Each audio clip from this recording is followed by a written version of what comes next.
Olá, seja bem-vindo de volta. Nós estamos ao vivo e agora são 11 horas em ponto pelo horário de Brasília. Vamos juntos conferir os destaques desta segunda-feira no Brasil e no mundo. O primeiro dia do Exame Nacional do Ensino Médio neste domingo teve redação sobre a invisibilidade do trabalho de cuidado feito pelas mulheres. Os candidatos também fizeram provas de linguagens e ciências humanas. Professores disseram que o exame trouxe assuntos relevantes e atuais sobre racismo e a Palestina. Essa também foi a primeira edição com a prova colorida para facilitar a leitura. O INEP diz que 28,1% dos inscritos não compareceram para fazer a prova. Logo depois do início da prova, começou a circular nas redes sociais a imagem da página da redação. A Polícia Federal abriu uma investigação e a investigação apontou que a publicação foi feita por uma pessoa que estava em Pernambuco. Parte dos locais de prova em algumas cidades, como na capital paulista, tiveram que recorrer a geradores em razão do fornecimento de energia prejudicado por fortes temporais. E o desastre de Mariana, em Minas Gerais, completou 8 anos. E a Justiça Federal começa hoje a fazer os interrogatórios. Em Brasília, devem acontecer atos que lembram o rompimento da barragem de 2015, que deixou 19 mortos e devastou comunidades. Nesta semana, a diretoria da mineradora Samarco, a responsável pela barragem de Fundão, e de suas controladoras BHP e Vale, vão ser interrogadas. Os profissionais que trabalhavam na companhia na época do acidente também devem ser ouvidos. O desastre completou 8 anos neste domingo. Os mais de 40 milhões de metros cúbicos de rejeitos liberados no meio ambiente mataram imediatamente 19 pessoas, escorreram pelo Rio Doce até encontrarem o Atlântico na costa sul do Espírito Santo e causaram prejuízos estruturais e ambientais. Quase 1 milhão de pessoas foram impactadas após o colapso da barragem da Samarco. Moradores de vilas destruídas ainda esperam a entrega de assentamentos. O interrogatório dos réus relativo à tragédia de Mariana corre na Justiça Federal.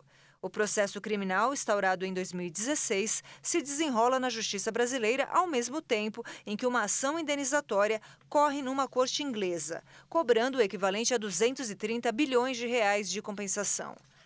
O movimento dos atingidos por barragens organiza a campanha Revida Mariana, com manifestações e assembleias durante 4 dias em Brasília para cobrar reparações socioambientais aos atingidos pelo desastre.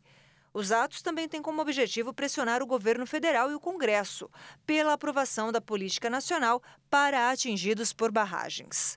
O projeto de lei já foi aprovado na Câmara e deve ser analisado pela Comissão de Serviços de Infraestrutura do Senado nesta terça-feira. Os rodoviários do Distrito Federal anunciaram uma paralisação a partir desta segunda-feira após uma assembleia realizada neste domingo. Nas redes sociais, o governador Ibanez Rocha afirmou que o governo reconhece o valor dos rodoviários e das reivindicações e pede que a categoria negocie novamente. Entre as reivindicações, eles pedem pela renovação do acordo coletivo de trabalho, reposição salarial e ganho acima da inflação.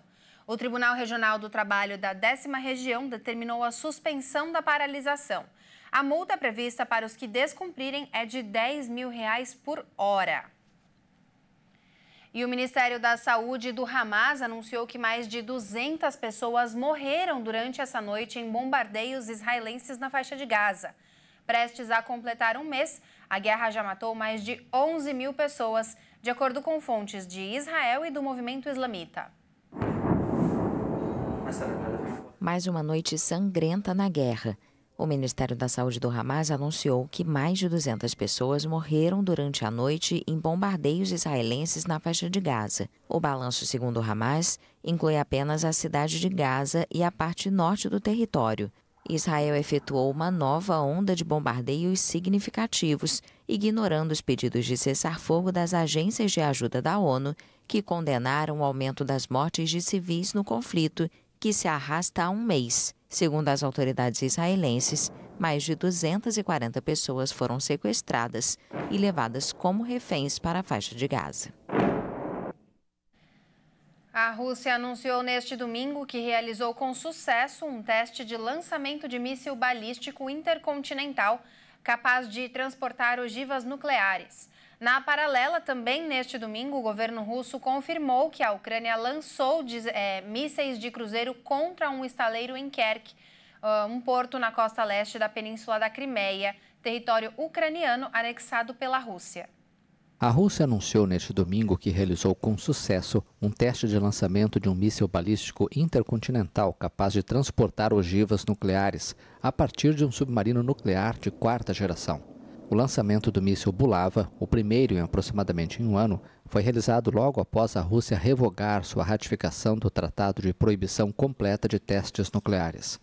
O míssil atingiu seu alvo, localizado em um campo de teste na península de Kamchatka, no extremo leste russo. Com alcance de 8.000 quilômetros e comprimento de 12 metros, o Bulava pode ser equipado com 10 ogivas nucleares. Desde o início do conflito na Ucrânia, em fevereiro de 2022, altos funcionários russos ameaçaram em diversas ocasiões utilizar armas nucleares, embora, em outras, o presidente russo Vladimir Putin tenha demonstrado cautela a esse respeito.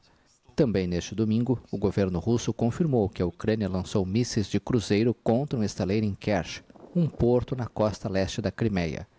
Desde que as forças ucranianas lançaram em meados deste ano uma contraofensiva para repelir a invasão russa, a Ucrânia intensificou seus ataques na Crimeia, uma península no Mar Negro anexada por Moscou em 2014. Uma militar israelense foi esfaqueada e ficou gravemente ferida em Jerusalém Oriental nesta segunda-feira por um homem que foi morto pelas forças de segurança. Em um comunicado, a corporação detalhou que um terrorista armado com uma faca chegou à delegacia de Shalem e esfaqueou a militar. A mulher de 20 anos foi hospitalizada com ferimentos graves. Outra militar da mesma idade sofreu ferimentos leves. O agressor foi identificado como um jovem palestino de Jerusalém Oriental. Outro suspeito vinculado ao ataque foi detido perto da delegacia. No dia 12 de outubro, um homem abriu fogo e feriu 2 soldados na mesma área de Jerusalém Oriental, a parte da cidade anexada por Israel. Em 30 de outubro, um palestino de Jerusalém Oriental foi morto depois de esfaquear um policial israelense. Desde o início da guerra na faixa de Gaza, em 7 de outubro, pelo menos 150 palestinos morreram na Cisjordânia em ações de soldados ou colonos israelenses. Os dados são do Ministério da Saúde da Autoridade Palestina. Bom, essa edição fica por aqui. Muito obrigada pela sua companhia e eu tenho um convite para você. Às 13 horas, a Daniela Parisi volta com o balanço das notícias da manhã. E o meu convite é para que você continue ligadinho na programação da HIT. A gente fica por aqui e até mais.